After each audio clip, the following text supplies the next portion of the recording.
சாய்ராம். என் உயிரின் உயிரானவர்களே, ஒரு சாய்ராமுடைய அழுத்தமான கேள்வி என்ன தெரியுமா? என் வாழ்க்கையில் ஒரு துளி கூட நம்பிக்கையே இல்லை. என்னுடைய ஃபியூச்சர் டெஃபினட்டா ஒரு வெற்றியை கொடுக்காது. என்னுடைய குழப்பங்களை அன்பேசாய் பதிவுகள் தீர்த்துச்சு. சுமைகள் இல்லாத ஒரு வாழ்க்கையை நான் வாழ்ந்துக்கிட்டு இருக்கேன். ஆனால் இது ரெண்டும் இல்லாமலும் எனக்கு நம்பிக்கை மட்டும் வரவே இல்லை. நம்பிக்கைக்கு என்னென்ன வழிகள் இருக்கோ அத்தனை வழிகளையும் பூஜை முறைகளையும் மனதில் ஏற்படுத்தக்கூடிய அழுத்தமான எண்ணங்களை வச்சும் எனக்கு நம்பிக்கை வரல. ஒரு விதமான பதட்டம் எனக்கு அடிக்கடி வருது. நம்ம வாழ்க்கை முடிஞ்சிடுச்சு அப்படின்ற மாதிரியே தான் தோணுது. எனக்கு புரியல. தலை சுத்தல் ஜாஸ்தியாக இருக்கு. வாழ்க்கையை நினைச்சா பயம் இல்லை, வெறுப்பே வந்துடுச்சு. எனக்கு சரியான ஒரு பதிலை நீங்கள் தரணும் அப்படின்னு அந்த அம்மா கேட்டிருந்தாங்க. ரொம்ப வித்தியாசமாக இருந்தது எங்களுடைய கேள்வி. ஏன்னா குழப்பமும் பாரமும் இல்லை அப்படின்னா வாழ்க்கையை வாழ முடியும் அப்படின்னு நாம் நிறைய தடவை சொல்லியிருக்கோம். நானும் இந்த கேள்விக்கு ஒரு 10 நிமிஷம் தியானம் பண்ணேன். இதற்கு என்ன பதில் நம்மால சொல்ல முடியும்? ஏன்னா ஒரு தோல்வியை கூட நாங்கள் ஏற்றுக்க முடியாது. என்னோட தோல்வி இல்லை, உங்கள் தோல்விகளை. சாய்ப்பா ஒன்று சொல்லியிருக்கார் தெரியும்ல, என்னுடைய மசூதிக்கு எவன் ஒருவன் வெறும் கையுடன் வருகிறானோ அவன் போகும்போது எல்லாமும் பெற்று செல்வான். இந்த மசூதியாக நினைக்கிறது இந்த அன்பே சாயில் இருக்கக்கூடிய பதிவுகள் எல்லோரும் முழு மனதுடன் கேட்கும்போது அவங்க வாழ்க்கையில் வெற்றி பெற முடியல அப்படின்னா அப்போ என்ன காரணமாக இருக்கும்னு நான் தெரிஞ்சுக்கிட்ட ஒரு விஷயம், கடவுள் எனக்கு தெரிவிக்கப்பட்ட ஒரு விஷயம் என்ன தெரியுமா? நீங்கள் தயவு செய்து கவனத்துடன் கேளுங்க. ஏன்னா நிறைய பேருக்கு இந்த மாதிரி குழப்பங்கள் இருக்கும். குழப்பமே நாம் சரி பண்ணிட்டோம், பாரத்தையும் அவர்கிட்ட வச்சிட்டோம், ஆனால் நம்பிக்கை ஏற்படலை அப்படின்னு நிறைய பேருக்கு ஒரு கேள்வி இருக்கும். அதை கேள்வியாக அவங்களால ஃபார்ம் பண்ண முடியல. நிறைய பேர் சொல்லுவாங்க, என்னமோ ஒரு பெரிய பிரச்சனை இருக்கிற மாதிரியே இருக்குதுங்க, ஆனால் பிரச்சனை இல்லாத வாழ்க்கையை தான் வாழ்ந்துட்டுருக்கேன் அப்படின்வாங்க. ஸோ நிறைய வித்தியாசமான கேள்விகள் எல்லாம் நிறைய வரும். அத்தனை வித்தியாசமான கேள்விகளுக்கும் இந்த பதிவில் பதிலாக கொடுக்கப்படுகிறது. ஸோ வாழ்க்கையில் நம்ம பேச வேண்டியதை ஏகப்பட்டதை பேசிட்டோம். இதை நாம் சரி பண்ணுவதற்கு முயற்சிகளை நாம் செய்ய போகிறோம். ஒரு அடியாக எடுத்து வைக்க போகிறோம். முதல்ல நம்பிக்கையை கனவா பாருங்க. நம்பிக்கையை கனவா பாருங்க. நீங்கள் நினைச்சதெல்லாம் நடக்கிறது போல ஒரு சினிமாவை உருவாக்குங்க, ஒரு காட்சியை உருவாக்குங்க. மனிதனுடைய எண்ணங்கள் சக்தி வாய்ந்தது. மனுஷனுடைய எண்ணங்கள் அவனை வாழ வைக்கிறது. மனிதன் இன்னமும் உயர்ந்த எண்ணங்கள் இருந்துச்சுன்னா அவன் கடவுள் கூட நேரடியாக தொடர்பில் இருக்க முடியும். 4 பேருக்கு நல்ல விஷயத்தை ரொம்ப தெளிவாக சொல்லவும் முடியும். கடவுள் எனக்கு காட்டின வழிகள் நான் சொல்லவா? நான் ஒரு ஆஃபீஸ் சம்மந்தப்பட்ட ஒரு முக்கியமான ஒரு திங்ஸை நான் பர்ச்சேஸ் பண்ணணும். அந்த திங்ஸ் என்னன்னு எனக்கு தெரியுது, பட் என்ன பிராண்டு வாங்கிறதுன்னு எனக்கு கொஞ்சம் கன்ஃபியூஷன். ஏன் சொல்கிறேன் அப்படின்னா, கடவுளோட நேரடி தொடர்பு நமக்கு இப்படித்தான் கிடைக்கும். நேராக சாயப்பா வெள்ளை வேஷ்டையும் ஒரு பைஜாமா போட்டுக்கிட்டு நின்று பேச மாட்டாங்க. எனக்கு உண்மையிலேயே பெரிய மிராக்கிள் நடந்துச்சு. ஸோ என்ன பிராண்டு கரெக்டாக சூஸ் பண்ணணும் அப்படின்னு. அப்போ அந்த லேப்டாப் சம்மந்தப்பட்ட ஒரு விஷயந்தான் அது ரொம்ப இம்பார்ட்டண்டான விஷயம். ஏன்னா ஒன்ஸ் வாங்கிட்டோம் அப்படின்னா ரிட்டர்ன் பண்ண முடியாது. அப்போ வாங்கும்போது ரொம்ப தெளிவாக வாங்கணும். அப்போ நான் அந்த ஷாப்புக்கு போகிறேன். அங்கே இருக்கக்கூடிய சேல்ஸ் பர்சன் அவங்கக்கிட்ட இருக்கக்கூடிய பிராண்டை ப்ரமோட் பண்ணல, அவங்கக்கிட்ட இல்லாத ஒரு பிராண்டை இந்த ஷாப்பில் இருக்குது, நீங்கள் அங்கே போய் வாங்கிக்கோங்க, அது கரெக்டாக இருக்கும் அப்படின்றாங்க. நீங்கள் யோசிச்சு பார்த்தீங்களா? ஒரு ஷாப்புக்குள்ளே போனோன்னா அவங்களுடைய ப்ராடக்டை அவங்களுடைய பிராண்ட்ஸை தான் அவங்க ரெக்கமெண்ட் பண்ணுவாங்க. ஆனால் அந்த சேல்ஸ் பாயோ நீங்கள் இந்த பிராண்டை யூஸ் பண்ணுங்க அப்படின்னு சொல்லும்போது, அந்த பிராண்டை பற்றி வெளியில் என்னுடைய ஃபீல்டில் சம்மந்தப்பட்டவங்ககிட்ட கேட்கும்போது, நல்ல வேலை நீங்கள் வேறு எந்த பிராண்டையும் வாங்கலையே, இந்த பிராண்டு தாங்க பெஸ்ட்டு அப்படின்னாங்க. அப்போது நேரடி தொடர்பு இப்படி தான் நம்ம பெற முடியும்.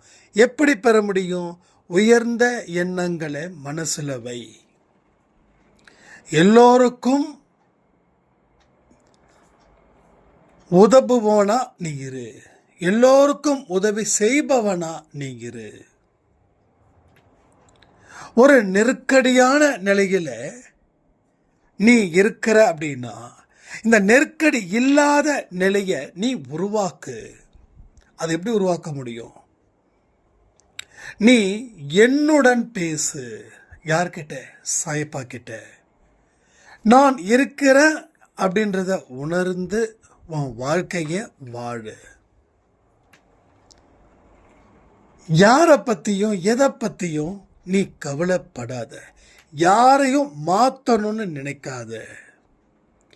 உன்னுடைய மனசில் இருக்கக்கூடிய தெளிவும் உன்னோட மனசில் இருக்கக்கூடிய அமைதியும் தான் உன்னோட வாழ்க்கையை நம்பிக்கையை ஏற்படுத்துவதற்கு உண்டான 2 வெற்றி படிகள். உன் மனசு அமைதியாக இருக்கணும், உன் மனசு சந்தோஷமாக இருக்கணும். இந்த 2ம் இருந்தால் மட்டும்தான் உனக்கு நம்பிக்கை கிடைக்கும். அப்போ நம்ம மனசில் ஹாப்பினஸ் இல்லை, மனசில் பாரத்தை சாயப்பா கிட்ட வச்சாலும் மனசில் ஹாப்பினஸ் இல்லை. ஏன் மனசில் ஹாப்பினஸ் இல்லை? நீ ஏதோ ஒரு விஷயத்தை செய்யணும்னு ஆசைப்படுற, அதை செய்யாமல் இருக்கிறதால கூட உன் மனசில் சந்தோஷம் இல்லை. நம்ம எத்தனையோ விஷயங்கள் செய்யணும்னு நினைப்போம். ஒன்றும் இல்லை, நம்ம சொந்தக்காரவங்க இருப்பாங்க, அவங்கள போய் பார்த்து பேசிட்டு வரலான்னு நம்ம நினைப்போம். ஆனால் போக மாட்டோம். இது சாதாரண விஷயம். பட் இதுக்கும் நம்பிக்கைக்கும் என்ன அர்த்தம் நீங்கள் கேட்கலாம். மனசு ஆரோக்கியமாக இருக்கணும், மனசு ஆரோக்கியமாக இருக்கணும். உடல் ஆரோக்கியமாக இருந்தால் உழைக்க முடியும், மனசு ஆரோக்கியமாக இருந்தால் நல்ல சிந்தனைகளை வளர்க்க முடியும். அப்போ உடல் ஆரோக்கியமாக இருந்து மனசில் நல்ல சிந்தனை இல்லைன்னா அப்போ எண்ணங்கள் உற்பத்தி ஆகாது. ஒரு பலமான எண்ணங்கள் உற்பத்தி ஆகாது. ஸோ பலகீனமான எண்ணங்கள் உற்பத்தி ஆகும். அந்த உற்பத்தி ஆகக்கூடிய பலகீனமான எண்ணங்கள் உன்னோட உடலையும் பலகீனமாக்கும், உன்னுடைய உடலையும் பலகீனமாக்கி உன்னை ஒன்றுமில்லாமல் செஞ்சிடும். அப்போது காரணமே இல்லாத ஒரு அழுத்தம் உங்களுக்கு இருக்குதா? அதுக்கு காரணம் உங்கள் மனசில் இருக்கக்கூடிய உங்களுடைய சின்ன சின்ன ஆசைகளை கூட உங்களால் நிறைவேற்ற முடியவில்லை. சின்ன சின்ன ஆசைகளை கூட உங்களால் நிறைவேற்ற முடியல. இதுதான் பெரிய தடை. இதை சொல்லும்போது எளிதில் கடந்துடலாம், இதெல்லாம் இருக்காதுன்னு. ஆனால் இந்த பதிவை 2-3 தடவை கேட்கும்போது உங்கள் மனசுக்குள்ள இந்த பதிவு ஒரு கனெக்ட் ஆகும், ஒரு தாக்கத்தை ஏற்படுத்தும். ஒவ்வொரு இடத்துலையும் இந்த மனது ஏகப்பட்ட எண்ணங்களை விதைக்கும். நீங்கள் பைக்கிலையோ கார்லேயோ பஸ்ஸுலையோ ட்ரெயின்லையோ போயிட்டுருக்கீங்க. அப்போ ஏதேதோ எண்ணங்கள் உங்கள் மனசில் வரலையா? அப்போது திடீர்னு வண்டி நிற்குது. நின்ன உடனே அந்த எண்ணங்கள் போயிட்டு வேற எண்ணங்கள் வந்து சேரும். அப்போது எந்த மாதிரியான எண்ணங்கள் நம்ம மனசுக்குள்ள அதிகமாக வருது, அதிகமாக தங்குது, அதிகமாக போகுதுன்னு. வரது போகிறது பிரச்சனை இல்லை, தங்கிட்டா பிரச்சனை. அப்போ தங்கிறது நல்லதாக இருக்கணும். நல்லவன் வீட்டில் தங்கினா பிரச்சனை இல்லை. ஆனால் கெட்டவன் வீட்டிலே தங்கினா அவனுக்கு பிரச்சனை இல்லை, அவன் சுற்றி இருக்கிறவனுக்கு பிரச்சனை. அப்போது எப்படி ஒரு மனுஷனை நல்லவனை உள்ளே விடுறோமோ அதே போல் நல்ல எண்ணங்களை நாம் உள்ளே விடுறோமா? ஆனால் என்ன பண்ணுறோம்? கெட்ட எண்ணங்களை உள்ளே விட்டு நல்ல எண்ணங்களை கழுத்தை பிடிச்சு வெளியில் தள்ளுறோம். இதை தான் நாம் சிறப்பாக செஞ்சுக்கிட்டு இருக்கோம். அதனால் மனசில் இருக்கக்கூடிய ஆசைகள் என்ன அப்படின்றத பாருங்க. அதற்கு என்னென்ன முயற்சிகள் செய்யணுன்றதையும் அதை செய்யுங்க. அப்போ மனசில் ஒரு விதமான கஷ்டம், நீங்கள் ஆசைப்பட்டது நடக்கும்போது அது போகுது. ரைட்டா? ஸோ எதுவாக இருக்கலாம், உங்கள் பேரண்ட்ஸை பார்க்குறதா இருக்கலாம், இல்லை உங்கள் ஃப்ரெண்ட்ஸ் கூட பேசுகிறதா இருக்கலாம், இல்லை கோயிலுக்கு போகிறதா இருக்கலாம், இல்லை ஏதாவது ஒரு நல்ல ஒரு பிடிச்சமான ஒரு ருசியான சாப்பிட்ற சாப்பாடாக கூட இருக்கலாம். நான் இப்போ கூட சொல்கிறேனே, உங்களுக்கு ஏதாவது ஒரு பரோட்டா பிடிக்குதா, சாப்பிடுங்க, தப்பே இல்லை.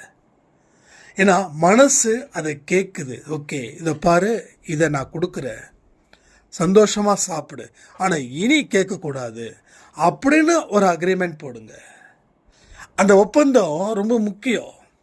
இல்லைன்னா அடுத்த 48 மணி நேரத்தில் எகைன் ஒன்று கேட்கும், எனக்கு மறுபடியும் வாங்கி கொடுன்னு கேட்கும். அதுக்காக மனசு சொன்னதெல்லாம் செஞ்சிட முடியாதுல்ல. அப்போது எதெல்லாம் நம்ம செய்யணுமோ அதை நம்ம செய்யும்போது நம்ம மனசு ஆரோக்கியம் அடையுது. நம்ம மனசில் இருந்த நம்பிக்கைகள் மிகப்பெரிய அளவில் வெளிவரும். நாம் அதை ஃபீல் பண்ணணும். நாம் ஃபீல் பண்ண உன் வாழ்க்கையில் மிகப்பெரிய சந்தோஷத்துக்கு சொந்தக்காரர்களாக நீங்கள் மாறுவீங்க. உங்களுடைய உச்சக்கட்ட ஆசைன்னு ஒன்று இருக்கும், வா இது மட்டும் நடந்துருச்சுன்னா எப்படின்னு. அதை நீங்கள் கனவுல கூட நினச்சி பார்க்கலாம். நீங்கள் கனவுல நினைக்க என்ன ஆகும் தெரியுமா? ஒரு நாள் அது நிறைவேறிடும். ஒன்றும் இல்லை, நான் ஒரு உதாரணத்துக்கு சொல்கிறேன். வீடு வாங்கணும் அப்படின்னு நீங்கள் ஆசைப்படுங்க. நம்ம ஏற்கனவே சொல்லியிருக்கோம் 2 வருஷத்தில் கண்டிப்பாக வாங்க முடியும்னு. நான் சொல்ல மறந்துட்டேன். வீடு வாங்கணும் 2 வருஷத்தில் அப்படின்னு நம்ம சொல்லியிருந்தோம் இல்லையா? ஒரு மிடில் கிளாஸ் ஃபேமிலி, ஏன்னா அவங்க அப்படி தான் சொன்னாங்க. நான் இந்த first class, second class, third class இதெல்லாம் பிரிக்கிறது கிடையாது. பட் அவங்க சொன்னதை சொல்கிறேன். ஒரு மிடில் கிளாஸ் ஃபேமிலியில் ஒருத்தவங்க ரொம்ப நாள் ஆசை வீடு வாங்கணுன்னு. அவங்களுக்கு ரொம்ப சொற்ப வருமானம், ரொம்ப கம்மியான வருமானம். கடவுளே எனக்கு நல்ல ஒரு வீடு எனக்கு வேணும் அப்படின்னு சொன்ன அந்த பிரார்த்தனை, அவங்க ரெகுலராக அந்த 8 மணி பிரார்த்தனையில் கலந்துக்கிறாங்க. கலந்துக்கிட்ட என்ன ஒரு ஆச்சரியம். இது 1 வீக் முன்னாடி நடந்தது. நான் அந்த டைமில் மறு ஒளிபரப்பு போட்ட டைமில் எனக்கு சொல்லணும்னு நினச்சி நான் மறந்துட்டேன். அப்போ இந்த விஷயத்தை பேசும்போது இதாகுது. பட் இவங்களுக்கு ரொம்ப பட் அவங்களுடைய ரிலேட்டிவ்ஸ் ஒருத்தவங்க, அவங்க ரொம்ப டாப் லெவல் பீப்புள்ஸ். ஸோ அவங்க வந்து டோட்டலாக ஷிஃப்ட் ஆகுறாங்க யூஎஸ்க்கு. அப்போது அவங்க ஏதோ எதேச்சையாக அவங்க வீட்டு பக்கம் வந்திருக்காங்க. வீட்டு பக்கம் வந்த உடனே இவங்க வந்து வாங்க காஃபி சாப்பிட்டு போகலாம் அப்படின்னு சொல்லி கூப்பிட்ருக்காங்க. அந்த ஃபேமிலி ஒட்டுமொத்தமாக இறங்கியிருக்காங்க. நாம் அன்பை சாய் ஃபோட்டோ இருக்கு இல்லையா, அதுதான் உங்கள் வீட்டு வாசலில் ஒட்டியிருக்காங்க. நீங்களும் சாய்பாபா கும்பிட்றீங்களான்னு கேட்டாங்க. எஸ், நானும் தாங்க கும்பிட்றேன், எங்கள் குடும்பமே கும்பிட்றாங்க அப்படின்னு சொல்லி அப்புறம் நம்மளை பற்றி புகழ்ந்து சொல்லியிருக்காங்க. நாங்கள்லாம் அன்பை சாய் குடும்பம் அப்படி இப்படி அது இதுன்னு. பரவாயில்லையே அப்படின்னு இது பண்ணும்போது அவங்க இன்னொரு விஷயமா சொல்லியிருக்காங்க. நாங்களும் சாய்பாபா கிட்ட பயங்கரமாக டிவோட்டி தான். எங்களுக்கும் ஒரு கடன் பிரச்சனை இருந்தது. கிட்டத்தட்ட 1.5 கோடி ரூபாய் கடன். அதை அடைக்கிறது ரொம்ப படாத பாடுபட்டோம். அதுக்கப்புறம் சாய்பாபா எங்களுக்கு கடனை நீங்கள் தான் தீர்க்கணும்னு சொல்லி நாங்கள் வந்து வேண்ட ஆரம்பித்தோம். எங்களுக்கு கடன் தீர்ந்துச்சு. எங்களுடைய சொத்து ஒன்று விற்க முடியாத ஒரு சொத்து. இது நல்லா கேட்டுக்கோங்க. இதெல்லாம் எனக்கு தேவையில்லை அப்படின்னு சொல்லி ஸ்கிப் பண்ணாதீங்க. ஏன்னா உங்களுக்கு தேவையானது தான் இந்த பதிவில் இருக்குதுன்றதை மறந்துடாதீங்க. அப்போ வந்து ரொம்ப வருஷத்துக்கு முன்னாடி லீகலாக ஏதோ அந்த சொத்து விற்க முடியாமல் இருந்தது. அந்த சொத்தை சாய்பா விற்று கொடுத்துருக்காங்க. 1.5 கோடி ரூபாய் லோன் அடைச்சிருக்காங்க. 2வது ஃபாரினில் போய் செட்டில் ஆகுறாங்க. இப்போ இந்த வீடு வந்து என்ன பண்ணுறதுன்னு தெரியல உங்களுக்கு. அதோ 2 வீடு, ஒரு வீடு வந்து வாடகைக்கு விட்டுருக்காங்க. அந்த வீடு வந்து சும்மா ஒரு நார்மலாக ஒரு 700-800 ஸ்கொயர் ஃபீட்டாக அந்த அம்மா சொன்னாங்க. 1000க்குள்ளே தான். அப்போ வந்து பேசாமல் நீங்கள் வேணால் அந்த வீட்டில் வந்து குடியிருந்துக்கிறீங்களா அப்படின்னு கேட்ட உடனே அவங்க பெண் சொன்னாங்களாம். அதாவது பெண்ணோட அப்பா வந்து சொல்கிறாங்க, இது மாதிரி நீங்கள் வேணால் என்னோடய வீட்டில் வேணால் குடியிருந்துக்கோங்க, மாதம் நீங்கள் இப்போ என்ன வாடகை கொடுக்குறீங்களோ அந்த வாடகையை கொடுத்துருங்க அப்படின்னு. உடனே அவருடைய பெண் வந்து சொல்கிறாங்க, அப்பா அந்த வீட்டையே நாம் எங்களுக்கு கொடுத்துடலாம். அது என்ன மிஞ்சி போனால் ஒரு 40 லட்சம் ரூபாய் வரப்போகுது. நம்மளை போல் அவங்களும் இந்த சாய்பாபா வணங்குறாங்க, நம்மளை விட இன்னும் சிறப்பாகவே வணங்குறாங்க அப்படின்னு சொல்லி அந்த வீடை அவங்க பேருக்கு எழுதி வச்சு அவர் வந்து ஃபாரின் வந்து அடுத்த மாதம் கிளம்புறாங்க. ஸோ என்ன பெரிய ஒரு மிராக்கல் பாருங்களேன். ஒரு மிடில் கிளாஸ் ஃபேமிலி, அவங்க ஹஸ்பண்ட் வந்து ஒரு கூலி தொழிலாளி, வேலைக்கு போனால் தான் காசு, ஆனால் நல்ல மனுஷன். 2 குழந்தைங்கள தமிழ் மீடியத்திலே படிக்க வைக்கிறாங்க. இந்த அம்மா வந்து வீட்டு வேலை செய்கிறவங்க. யோசிச்சு பாருங்க, எவ்வளவு பெரிய ஒரு மிராக்கல். இதை நான் சொல்லணும்னு நினைக்கிறேன். எனக்கு இப்போ தான் சாய்பா எனக்கு இந்த வாய்ப்பை கொடுக்குறாரு. இப்போ இங்கே யாரோ ஒருத்தவங்களுக்கு ஏதோ ஒரு பெரிய அவநம்பிக்கை இருக்குது, நம்ம வாழ்க்கையில் வாழ முடியாதுன்னு. அதனால தான் அந்த சாய்ராமுடைய கேள்விக்கு பதிலாக இந்த விஷயங்கள் போகுது. 40 லட்சம் மதிக்கக்கூடிய ஒரு வீட்டை ₹1 இல்லாமல் கூட அவங்க பேருக்கு ரிஜிஸ்டர் பண்ணி அந்த குடும்பம் இன்னும் 2 மாதத்தில் யூஎஸ் போகிறாங்க. ஸோ என்ன புரிஞ்சுக்கிட்டீங்க சாய்பாவை பற்றி? அவருடைய வள்ளல் தன்மை எப்படிப்பட்டது? மனசு சுத்தமாக இருக்கணும், வறுமையிலையும் நேர்மை இருக்கணும். எவ்வளவுதான் நீங்கள் துன்பப்படுறீங்களோ துயரப்படுறீங்களோ அந்த நேரத்திலையும் கடவுளை நீங்கள் என்னைக்கும் கைவிடக்கூடாது. சில பேர் என்கிட்ட சொல்கிறாங்க, அண்ணா உங்களுக்கு நான் நிறைய வாட்ஸ்அப் பண்ணுறேன், ரிப்ளை பண்ண மாட்டேன்றீங்க, நான் ரொம்ப ஃபீல் ஆகுறேன். பட் அவங்களும் அப்படி தான். ஆனால் அவங்க ஃபீல் ஆனதை சொல்ல மாட்டாங்க. ஆனால் என்னுடைய கடமை நான் உங்களுக்கு தெரியப்படுத்துறது.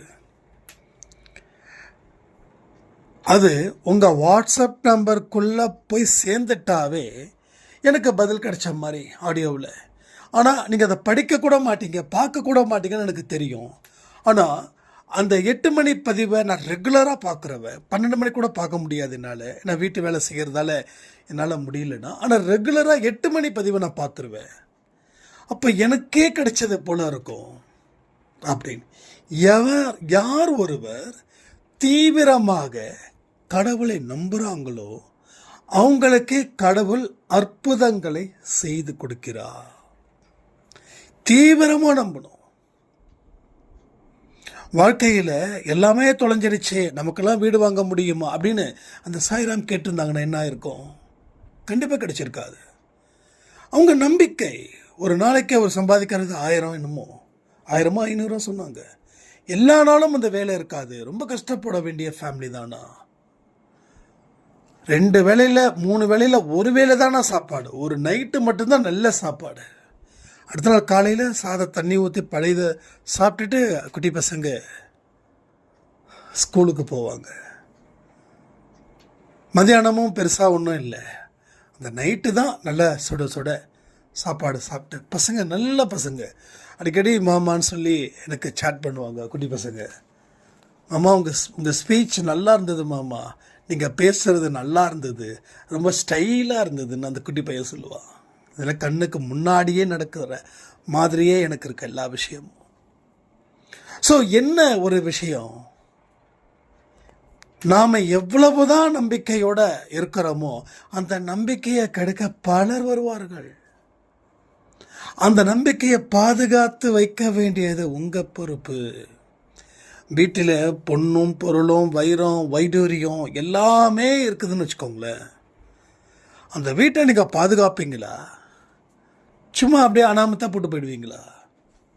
ஸோ பக்கத்து வீட்டுக்கு ஏதாவது பாயசம் கொடுக்க போனால் கூட நம்ம வீட்டு கதவை லாக் பண்ணிட்டு போவோம். ஏன்னா வீட்டில் ஏகப்பட்ட விலை உயர்ந்த பொருட்கள் இருக்குது, கோடி மதிப்புள்ள பொருட்கள் இருக்குது.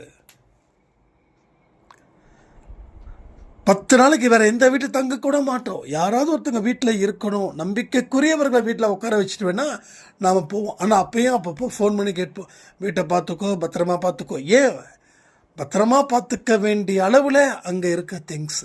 பட் அதை விட பெரிய விஷயம் என்ன தெரியுமா? நம்பிக்கை. அதாவது இவ்வளோ ரூபான்னு ஒரு மதிப்பீடு பண்ணிடலாம். எவ்வளோ வைரம், எவ்வளோ நகை, எவ்வளோ பித்தளை, எவ்வளோ செம்பு, எவ்வளோ சில்வர், எவ்வளோ அப்படின்னு சொல்லி மதிப்பீடு பண்ணிடலாம். ஆனால் மதிப்பீடே பண்ண முடியாதது என்ன தெரியுமா? அது உங்கள் நம்பிக்கை. அந்த நம்பிக்கை தான் விலை பேச முடியாது, விலையே பேச முடியாது. அது உங்கள் பொக்கிஷம். ஸோ அந்த நம்பிக்கை 40 லட்சத்தை எப்படி அழகாக கொடுத்துருக்கு பாருங்க. அவங்க சொன்னாங்க, அவங்க சொல்லும்போது இன்னும் எனக்கு இதாக இருந்தது. ஆனால் ஒரு பைசா கூட இல்லாமல் வாங்கிறது எனக்கு ரொம்ப கஷ்டமாக இருக்குதுண்ணா, நான் என்னென்ன பண்ணுறதுன்னு. நான் ஒன்று சொன்னேன், நீங்கள் இப்போதைக்கு உங்கள் குழந்தைங்க நல்லபடியாக படிக்க வைங்க. அந்த குழந்தைகளுக்கு அன்பையும் ஒழுக்கத்தையும் சொல்லிக் கொடுங்க. கூடவே இந்த 40 லட்சம் ரூபாயும் சொல்லுங்க. அவர்கள் படித்து அந்த 40 லட்சத்தை அவர்களுக்கு செலுத்தட்டும். நம்ம என்றைக்குமே ரொம்ப ஸ்ட்ரெஸ் பண்ணிக்க கூடாது. அவங்க கொடுத்துட்டாங்க, பேசாமல் வருஷத்துக்கு 1 லட்சம் கொடுத்துடலாம், ஒன்றுமே பண்ண வேண்டாட்டு. அவங்களுக்கு என்றைக்குமே நன்றி உள்ளவர்களாக இருங்க. அதாவது வீட்டை கொடுத்ததால நன்றி உள்ளவர்களாக இல்லை, நம்ம எல்லோருக்கும் நன்றி உள்ளவர்களாகத்தான் இருக்கணும், இருப்போம். அதில் எந்த குழப்பம் இல்லை. உங்கள் குழந்தைங்களை படிக்க வச்சு அந்த குழந்தைங்கள் சம்பாதிச்சு அவங்களுக்கு அந்த 40 lakhs அடைக்கட்டும். நல்லா இருக்கா இல்லையா? நீங்கள் நான் அவங்களுக்கு சொன்னதை உங்களால் ஏற்றுக்க முடியுதா இல்லையா? ஸோ இதுதான். ஸோ எல்லோருடைய மனுஷனுடைய வாழ்க்கையிலையும் அந்த சயப்பா மேலே சத்தியமாக சொல்கிறேன், மாற்றங்கள் உண்டு. என்னோட ஃப்ரெண்டு ஒருத்தர் சொன்னார், சந்தோஷ், ஒன்று 20 வயசில் மாற்றம் வரும், இல்லை 40 வயசில் மாற்றம் வரும். 20 வயசில் மாற்றம் வருது. அப்போ தான் யோசிக்கிறேன், எப்படி 20 40னா என்ன கணக்கு? அவருக்கு சொல்ல தெரியல. என்னோட சித்தப்பா சொன்னார்னு அவர் சொல்லிட்டு போயிட்டார். நான் யோசிக்கிறேன், 20 வயசில் மாற்றம், ஓகே, ஒருவேளை அந்த வாய்ப்பை விட்டுட்டா 40 வயசில் மாற்றம். அப்போ எனக்குன்னு தெரிஞ்ச ஒரு சிற்றறிவுக்கு என்ன எட்டுச்சுன்னா, 20 வயசு நல்லா படித்து ஃபர்ஸ்ட் கிளாஸில் பாஸ் பண்ணி கேம்பஸில் செலக்ட் ஆகி நல்ல ஹை சேலரியில் உட்கார்றாங்க இல்லையா, அவங்களுக்கு 20லேருந்து 30க்குள்ளே செட்டில் ஆகிடுறாங்க. இப்போ நாங்களாம் லாஸ்ட் பெஞ்ச் ஸ்டூடெண்ட்டு. அப்போது எங்களுக்கு கேம்பஸ்க்குள்ளே போகவே அலோடு இல்லை. நாங்கள்லாம் போனோம், எம்காம் பண்ணிவிட்டு எங்களுக்கு சொன்னாங்க, கேம்பஸ் இருக்குது, நமக்கு இங்கிலீஷ் பேசவே தெரியாது, தமிழே சரியாக பேச தெரியாது. ஏன்னா எவன் ஒருவன் அவனோட தாய்மொழியில் நல்லா பேசுகிறானோ அவனாலே மற்ற மொழிகளை பேச முடியும்னு யாரோ எங்கேயோ சொன்னாங்க. அதான் நினச்சேன், நமக்கு ஏன் இங்கிலீஷ் வரலன்னா தமிழுக்கே சரியாக ததிங்கனத்துவம் போடுது அப்படின்னு.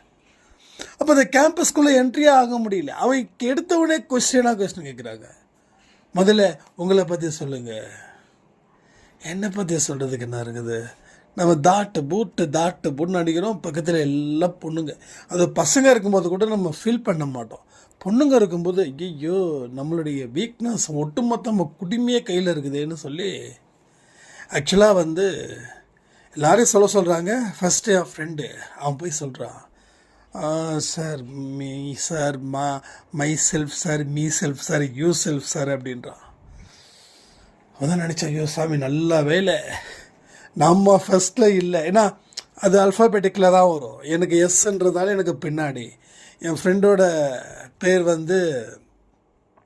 அன்பு, அவன் சொன்ன உடனே எங்கடா வெளியில் போகிறதுக்கு உண்டான சான்சஸ் இருக்குதுன்னு சொல்லி, சார் கொஞ்சம் ஒரு ரெஸ்ட் ரூம் போயிட்டு வந்துட்டோமா அப்படின்னு உடனே அந்த மேலே கீழே பார்த்தா வெளியில் அந்த அன்பு பையன் என்னை கண்ணா பிறந்துட்டேன், என்ன மாட்டி விட்டுட்டேன்லன்னு.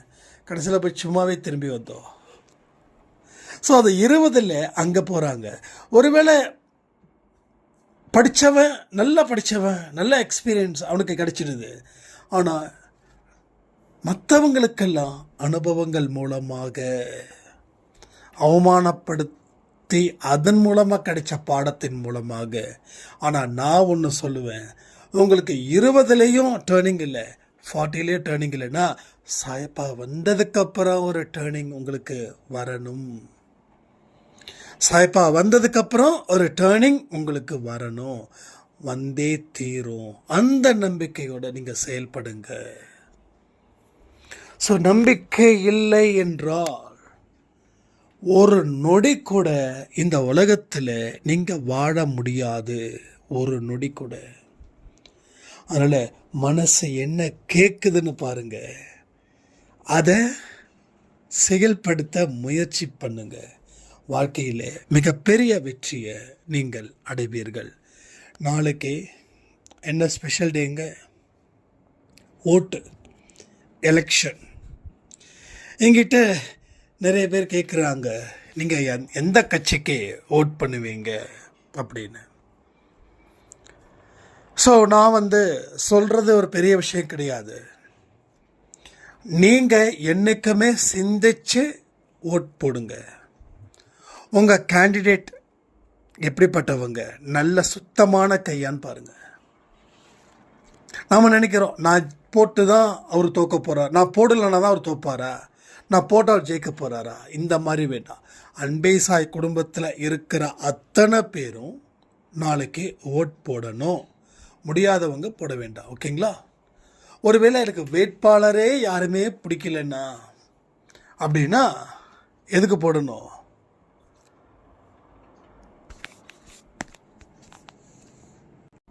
ஸோ நோட்டாவுக்கு போட்டுடுங்க, ஓகேவா? அதனால் கேண்டிடேட் கரெக்டாக இருக்கணும், தலைமை கரெக்டாக இருக்கணும்.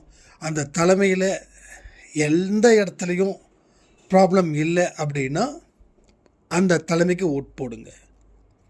வேட்பாளர் நல்லா இருந்தால், தலைமை சரியில்லைன்னா வேட்பாளர் நல்லா இருந்தால் வேட்பாளருக்காக ஓட் போடுங்க. ஓகேவா? ஸோ இதை நீங்கள் முயற்சி பண்ணுங்கள். அதே போல் புதுசாக வரவங்களுக்கும் வாய்ப்புகளை கொடுங்க. அப்போது நான் யாருக்கு ஓட் போடுறேன்றத மறைமுகமாக சொல்லிட்டேன். நான் புதுசாக வரவங்களுக்கு தான் என்னுடைய ஓட் நிச்சயமாக இருக்குது. ஸோ இவங்களுக்கு தான் ஓட் பண்ணணும்னு சொல்லி நான் எந்த இடத்துலையும் உங்களை ப்ரெஷர் பண்ண மாட்டேன். ஸோ உங்கள் ஏரியாவில் நிற்கக்கூடிய கேண்டிடேட் எப்படிப்பட்டவங்க, சுத்தமானவங்களா, சொன்னதை செய்பவர்களா, மக்களை நேசிக்கிறவர்களா, மக்களுடைய துன்பத்தை தீர்ப்பவர்களான்றத இது பண்ணி யோசித்து நீங்கள் ஓட் பண்ணுங்கள். ஸோ எல்லாமே உங்கள் வாழ்க்கையில் செய்யக்கூடிய சின்ன சின்ன விஷயங்களும் உங்கள் வாழ்க்கையில் பெரிய மாற்றத்தை ஏற்படுத்துன்னு சொல்லி இந்த பதிவை நான் முடிக்கிறேன். ஜெய் சாய்ராம்.